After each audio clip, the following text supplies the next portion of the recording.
Ninguno, profe. Ok. Bien, entonces vamos a iniciar esta parte de las células procariotas. Bien, pues tienen una estructura y función. Como todas las células, si no es funcional, pues no sirve de nada. Las bacterias, como pueden ver, o las procariotas, tienen un nucleoide. El contenido genético no está envuelto en un lugar en especial, sino que está pues a lo largo en una región que se llama nucleoide. Poseen un pilis que pues prácticamente tiene una capacidad patogénica al momento de invadir al hospedero. Tienen ribosomas, la pilis junto con la cápsula tienen esa función.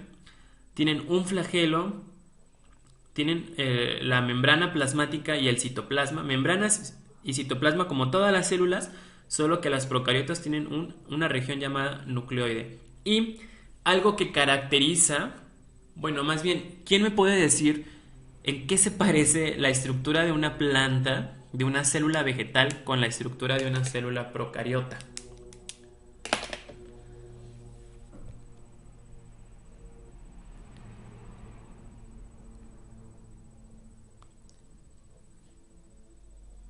Profe, creo que tienen la pared celular. Exacto, ¿quién dijo eso? Yo, Julio, Julio, ¿qué te apellidas? Julio Lucero. ¿Y tu apellido, el otro? Lucero, Lucero. Ok, Lucero, Lucero. Muy bien, Julio. Y sí, efectivamente, poseen una pared celular. Nada más que la pared celular de los vegetales está conformada de celulosa. Y en los vegetales va a ser la encargada de dar sostén a la planta porque pues no tienen un citoesqueleto como tal, ¿no? Como un esqueleto como tal, como en el caso de los vertebrados. Entonces eso le va a dar forma y sostén a la planta. ¿Cómo puedo identificar la pared celular? Pues ustedes vayan y toquen pues, un tronco. El tronco pues son modificaciones de las paredes celulares de las plantas. Pero en las paredes celulares bacterianas se caracterizan por poseer una sustancia que también es de naturaleza de proteínas y carbohidratos, una combinación de ambas.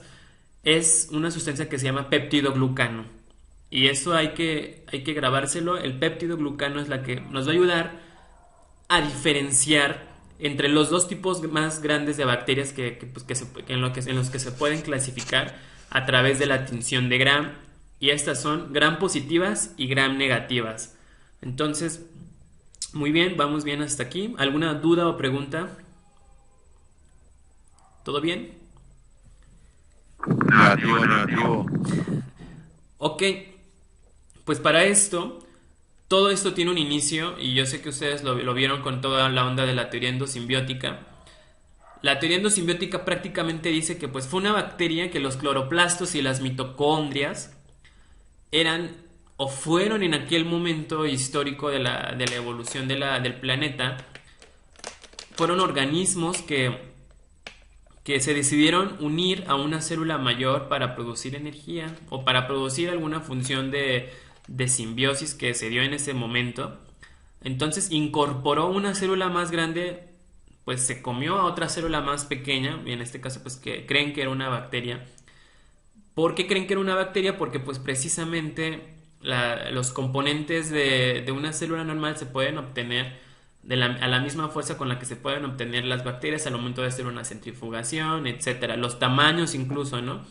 Pues son teorías, son hipótesis, es la teoría endosimbiótica y es una también de las más aceptadas que la propuso Lynn Margulis, en la que dice que efectivamente pues hubo una inserción de un grupo celular a la célula eucariota, a la actual, a la que conocemos.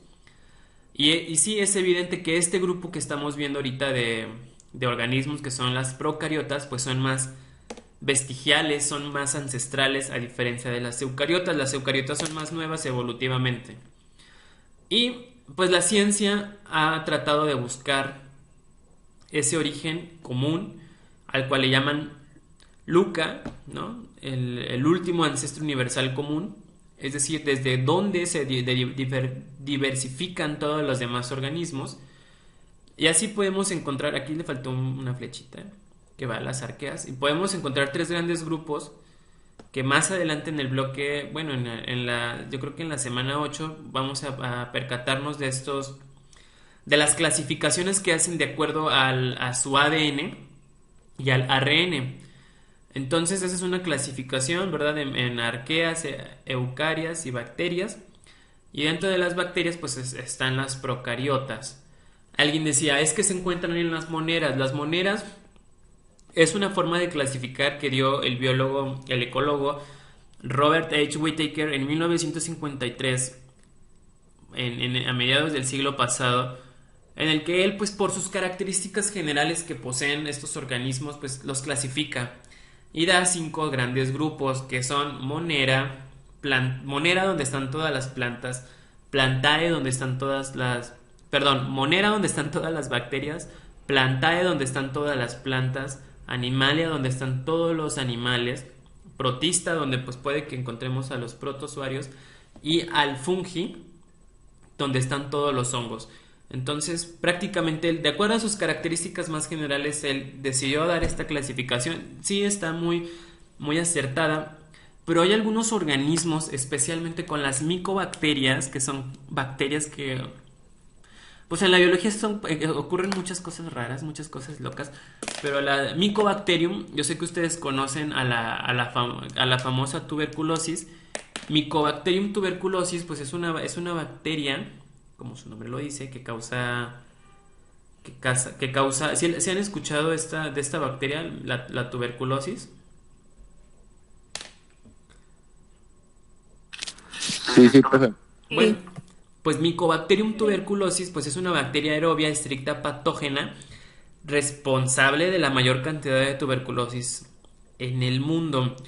Y para esto, bueno, quisiera que leyeran del libro de Cazadores de Microbios, del capítulo 4, 5, 6 y 7, ya para poder terminar con toda esta parte de la identificación y reconocimiento celular, que la identificó por primera vez fue allá en el siglo XIX y fue Robert Koch, y tiene un Nobel de Fisiología y Medicina precisamente por realizar este descubrimiento. Viene en el libro de Cazadores de Microbios cómo llega a ese descubrimiento. Entonces prácticamente la Mycobacterium tuberculosis tiene una fase anaerobia y una fase aerobia, en la cual pues sí, mico pues viene de hongo, o sea, quiere decir que prácticamente se puede convertir en una levadura. Es una bacteria muy, muy random. Y así hay muchos organismos. También hay ciertos ejemplos de algas y de protozoarios que creen que son los eslabones perdidos entre uno y el otro, entre su antecesor y el nivel que sigue, ¿no? Para esto, lo más exacto posible que han tratado de hacer los científicos es analizar su ADN o el ARN, sus cadenas genéticas, para llegar pues a algo más estricto. Obviamente que eso pues es algo más del siglo XX-XXI. La mayoría del conocimiento que se tenía y precisamente muchos nombres que se les han dado se han quedado así, ¿no? En costumbre, pero pues muchas veces hay más atrás de todo, ¿no? Pues casi hay pocos lugares donde no va a haber ninguna bacteria, la verdad. Yo dudo que haya lugares donde no haya bacterias. Las bacterias están en todos lados. Las bacterias son cosmopolitas, son muy pequeñas, no las pueden ver. Están respirando bacterias. Yo creo que en este momento sus manos tienen un montón de bacterias. En donde sea en su saliva, métanse el dedo a la lengua y ahí hay bacterias. En donde sea hay bacterias en su rostro. Las bacterias están en todos lados, nos colonizan a nosotros. Entonces, pues prácticamente son nuestras amigas. Hemos aprendido a vivir con ellas a lo largo de la historia. Y ellas también nos ayudan a nosotros a través de una simbiosis. Sí se alimentan de lo que comemos, pero también a través de sus productos nos ayudan a degradar ciertas sustancias que el cuerpo no puede hacer. Las bacterias tienen diferentes clasificaciones. Una de las principales clasificaciones es de acuerdo al medio en el que se pueden desarrollar, más bien al medio a la presencia de oxígeno o ausencia de oxígeno. Estas pueden ser de dos tipos: aeróbicas, que sí pueden ser en presencia de oxígeno, o anaeróbicas en las cuales pueden ser obligadas o facultativas.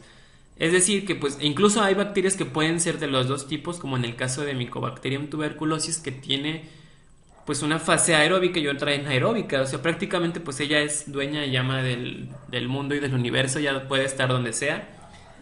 Y sin problema, a diferencia de otras bacterias que pues prácticamente si les llega tantito el oxígeno, que son anaerobias obligadas, pues se degradan, se destruyen porque pues se oxidan. No tienen la capacidad de metabolizar el oxígeno. En cambio, las aeróbicas sí necesitan presencia de oxígeno, y las aeróbicas prácticamente siempre las vamos a encontrar en nuestro tracto respiratorio, donde nosotros respiramos constantemente y en el medio en común, ¿no? En el medio ambiente común.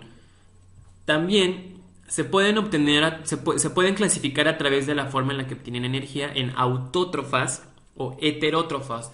Igual, esa es una clasificación global. También los animales, los humanos y las plantas y todos se clasifican de la misma manera en obtención de energía.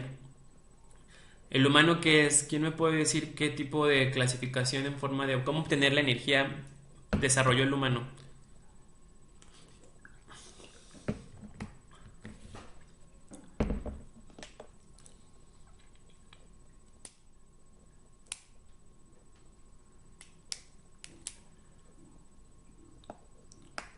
¿Quién me puede decir, chicos? ¿Cómo era la pregunta, profe? ¿El humano qué es? ¿Autótrofo o heterótrofo? Heterótrofo. A ver, uno nada más. ¿Quién? Autótrofo. Autótrofo. No, es heterótrofo. O sea, el humano... ¿Quién dijo autótrofo? Yo, Julio. Julio, ¿el humano tiene la capacidad de obtener su energía con la luz? Es hetero. Ahí cambia.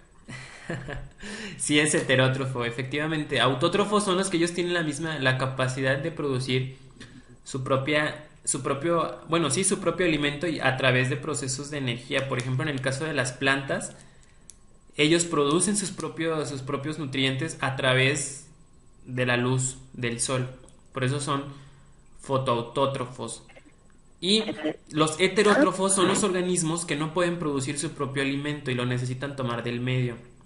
Y esos son los animales que pues prácticamente pues nos alimentamos, ¿no? Nosotros no tenemos la capacidad de producir nuestro propio alimento. Si estuviera así, pues estaríamos verdes como las plantas con el sol, o necesitaríamos que el oxígeno que nos dé el alimento. Prácticamente eso es imposible. Hasta ahorita no se ha encontrado algún organismo que pertenezca a los mamíferos que desarrolle eso. Es prácticamente una característica especial de ciertas cianobacterias y de las plantas. Las plantas son autótrofas.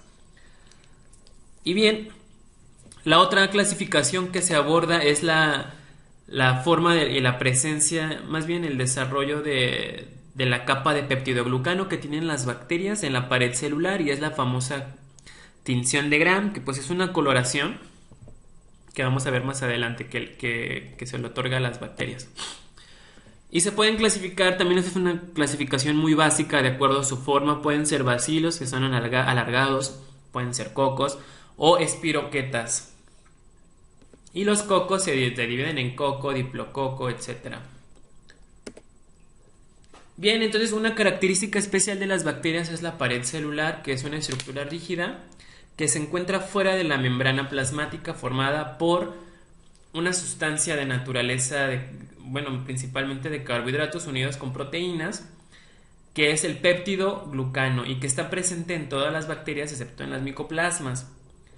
Y esta estructura, que es la que ven ahí, pues varía prácticamente en las bacterias. Así tenemos dos tipos de bacterias que de acuerdo a la tinción de Gram se clasifican. Tinción de Gram quiere decir, se refiere a un colorante, como ahorita lo vamos a ver. De hecho me voy a ir para acá. Vean, al momento de realizar esta tinción, que es añadiéndole ciertos colorantes durante un proceso de fijado de bacterias, se le van agregando colorantes, se van haciendo lavados, y prácticamente las bacterias se fijan y van a fijar un color, y ese color pues va a ser el que va a absorber pues gran parte de la pared celular. Entonces puede haber de dos tipos: las gram positivas, que son las moradas, las que ustedes pueden ver, y las gram negativas, que son las que pues o son incoloras o pues tienden a ser a rosas o rojos, ¿no? Entonces, como ustedes pueden ver aquí en la siguiente en la imagen que les estoy presentando, una de las características de las gram positivas es el gran tamaño de peptidoglucano, de la capa de peptidoglucano que tienen.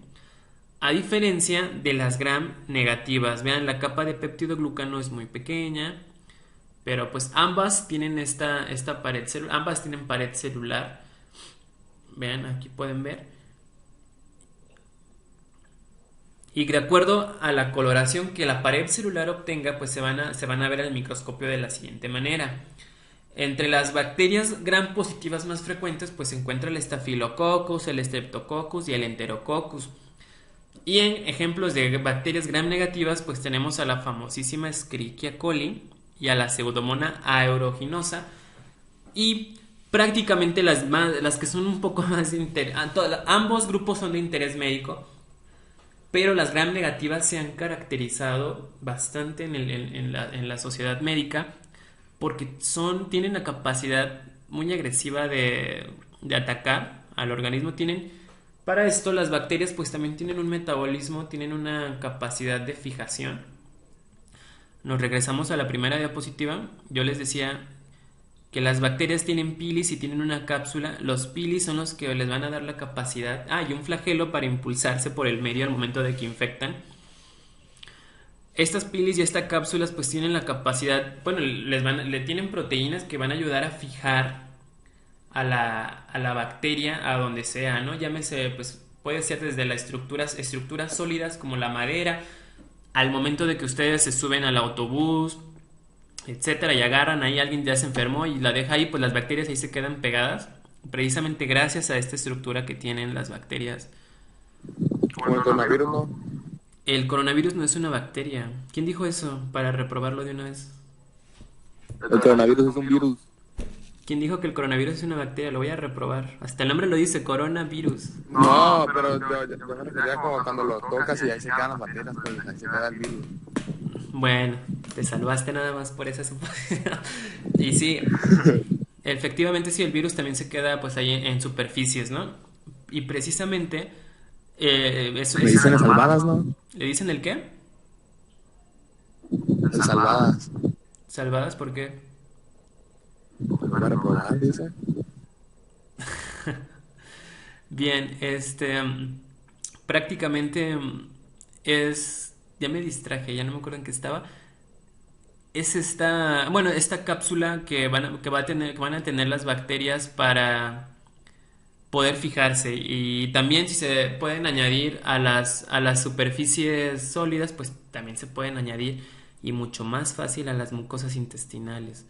Especialmente pues esta bacteria que les estoy comentando ahorita, la Escherichia coli, tiene la capacidad de fijarse de una manera increíble, y además de pues poner en jaque a todo el sistema inmune.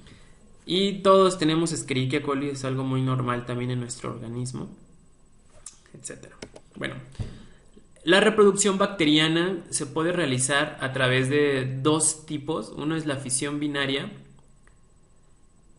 Dos tipos principales.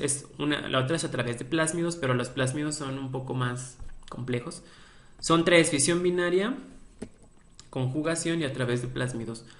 La fisión binaria pues prácticamente es una mitosis que, como lo vimos en la segunda semana o tercera semana, prácticamente pues se divide un organismo, y ese organismo se va a dividir en dos, y así se va a estar dividiendo y dividiendo.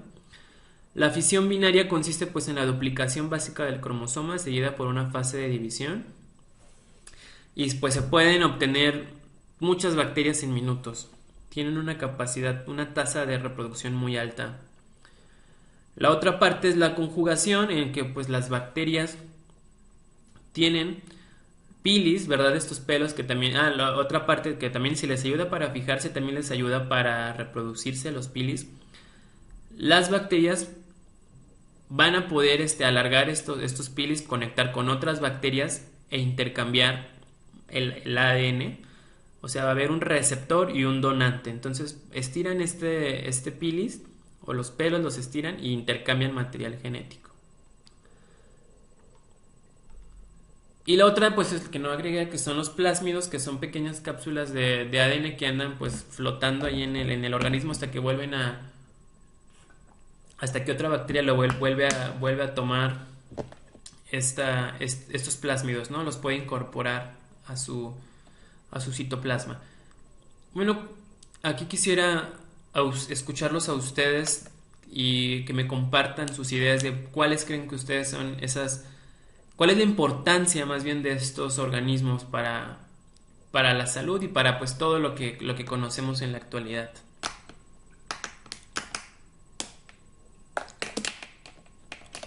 Los escucho, chicos. Entonces, pues, interviene con los enfermos más recientemente, ¿no? Y que nos fortalece más.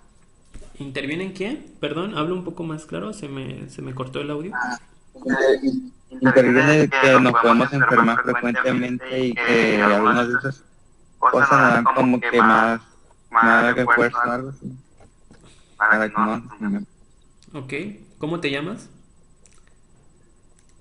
Daniel Texas. Daniel Texas. Y sí, Daniel dio en el clavo en una de los beneficios bueno, no beneficios, sino que aspectos perjudiciales de las bacterias, y son las enfermedades. Y prácticamente gran parte del estudio de la biología se recae en una de las ramas que es la microbiología, y la microbiología, pues especialmente en la bacteriología, que pues se dedica al estudio de las bacterias, pues ha colaborado junto con la medicina a tratar de descubrir cuáles son estos mecanismos de patogenicidad que presentan las bacterias y que han causado en el cuerpo humano y siguen causando estragos, ¿no? E incluso pues hasta la muerte. Y sí, él tiene razón, Daniel Texas, efectivamente sí, es en cuestión de las enfermedades. Grandes epidemias a lo largo de la historia han causado muertes, ¿no? Ahorita sí es un virus, pero en el pasado pues fueron diferentes bacterias y bueno, y también virus, como podemos ver, ¿no? Entonces, efectivamente, pues las grandes epidemias y las grandes pandemias se han dado por estos microorganismos. Pueden ser tanto bacterias como virus, principalmente. Y prácticamente ahí recae la importancia de los efectos nocivos. Pero también tiene muchos efectos positivos. ¿Quién me puede decir ahora un positivo?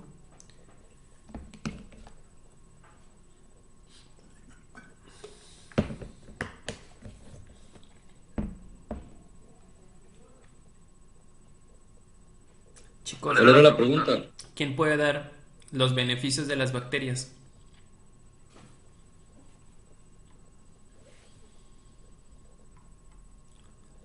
Sirven a la digestión, ¿no? También. Sí, ¿cómo te llamas? Fausto Martínez. ¿Cómo, perdón, tu nombre? Fausto Martínez. Ok, Fausto Martínez, muy bien.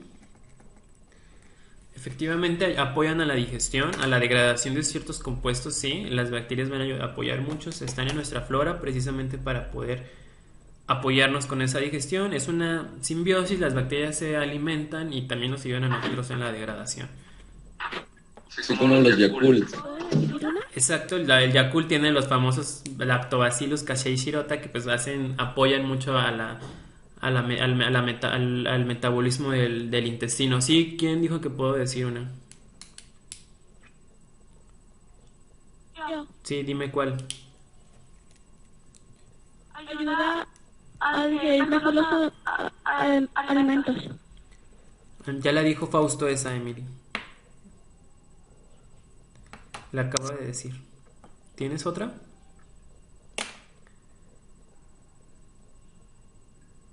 Profesor, hay alguien que está participando en los comentarios, pero no sé si lo está leyendo. Ah, no los estoy leyendo, yo estoy viendo la página. Estoy viendo mi presentación. Es que no puedo hablar, no, que no sirve su micro, dijo algo así. A ver, También regula enfermedades, ¿no? ¿quién dijo eso? Dame un ejemplo de la persona que dijo eso, a ver. Como los intestinales, ¿no? Regula enfermedades. pues sí, sí tienen también la capacidad de regular. No del todo bien, o sea, hay bacterias buenas que pues su proliferación, ¿no? Apoyan a regular a otras bacterias. Pero sí, sí tienen un mecanismo regulador. ¿Cómo te llamas? Camila Dávalos. Dávalos. A ver, ¿quién estaba lindo? A Juan. Sí, dice, la tuberculosis también la conocen como el bacilo de Koch, sí. Y las bacterias están en todos lados, para medios son buenos, por eso cuando hacen la limpieza de algún órgano, el virus se reproduce.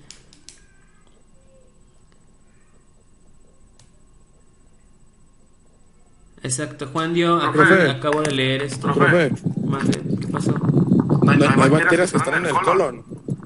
Sí, prácticamente todo el colon pues forma parte del intestino.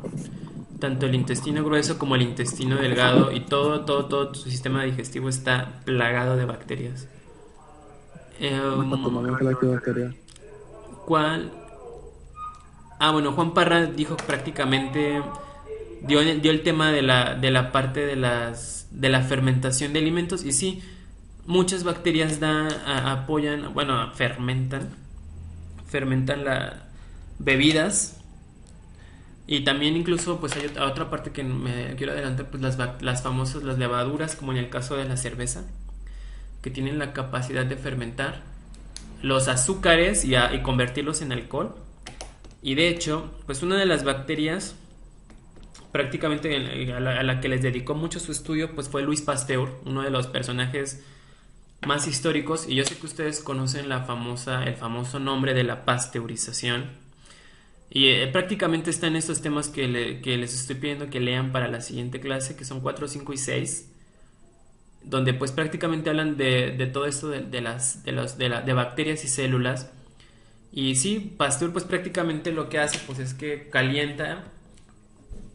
enfría a altas temperaturas, pasan el producto, en este caso pues la leche, imagínense, y luego dicen es pasteurizada y etcétera, la pasteurización.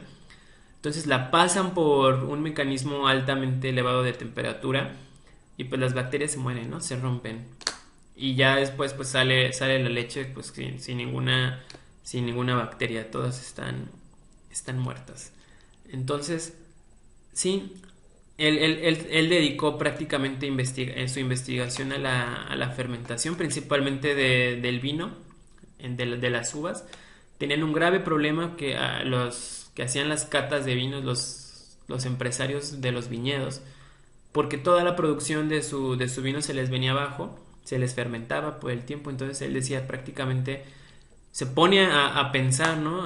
Y él dice pues prácticamente que sí, tiene bacterias, y desarrolla este método de la pasteurización, y pues eso apoyó bastante para la duración de los alimentos. Y bien, chicos, pues si no tienen alguna duda o pregunta al respecto,